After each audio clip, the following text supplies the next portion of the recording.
Hello friends, welcome back to Melina kitchen. Today Melina கிச்சனில் உருளைக்கிழங்கு puri masala hotel ஸ்டைலில் எப்படி பண்ணுறதுன்னு தான் பார்க்க போகிறோம்.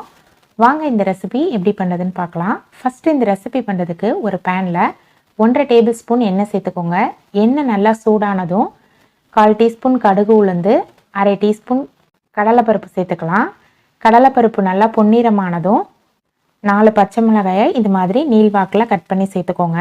அது கூடவே 2 பல்லு பூண்டை இந்த மாதிரி குட்டி குட்டியாக கட் பண்ணி சேர்த்துக்கோங்க. நெக்ஸ்ட்டு ஒரு கொத்து கருவேப்பிலை, நெக்ஸ்ட்டு ஒரு பிக் சைஸ் பெரிய வெங்காயத்தை இந்த மாதிரி நீள்வாக்கில் கட் பண்ணி சேர்த்துக்கோங்க. இந்த ரெசிபிக்கு தேவையான அளவுக்கு உப்பு சேர்த்து இதை நல்லா நம்ம ஒரு முறை கலந்து விட்டுக்கலாம். வெங்காயம் நல்லா வதங்கணும்னு அவசியம் இல்லை, ஓரளவுக்கு வதங்கினாலே போதும். நெக்ஸ்ட்டு கொஞ்சமாக பெருங்காயத்தூள் சேர்த்து ஒரு முறை மிக்ஸ் பண்ணி விட்டுக்கலாம். பாதி தக்காளியை இந்த மாதிரி நீள்வாக்கில் கட் பண்ணி சேர்த்துக்கலாம்.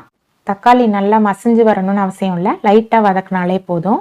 நெக்ஸ்ட்டு இது கூடவே 1/4 டீஸ்பூன் மஞ்சள் தூள் சேர்த்துக்கலாம். அது கூடவே 1 ஸ்பூன் கடலை மாவு சேர்த்துக்கலாம். லைட்டாக வதங்கினதும் 1/2 கப் அளவுக்கு தண்ணி சேர்த்துக்கலாம். இதை நல்லா மிக்ஸ் பண்ணி விட்டுக்கலாம். நெக்ஸ்ட்டு மீடியம் சைஸ் உருளைக்கிழங்கு 2 வேக வச்சு தோல் உரித்து எடுத்து வச்சுருக்கேன். அதையும் நம்ம இந்த மாதிரி மசிச்சு விட்டு சேர்த்துக்கலாம்.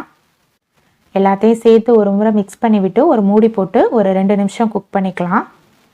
இப்போ ஓப்பன் பண்ணி பார்க்கலாம். பாருங்கள், சூப்பரான ஹோட்டல் ஸ்டைலில் உருளைக்கிழங்கு பூரி மசாலா ரெடி ஆயிடுச்சு. இந்த ரெசிபியை நீங்களும் உங்கள் வீட்டில் ட்ரை பண்ணி பாருங்கள். ட்ரை பண்ணி பார்த்துட்டு உங்களோட கமெண்ட்ஸை ஷேர் பண்ணுங்கள். மறக்காமல் மெலினா கிச்சனை சப்ஸ்கிரைப் பண்ணிக்கோங்க.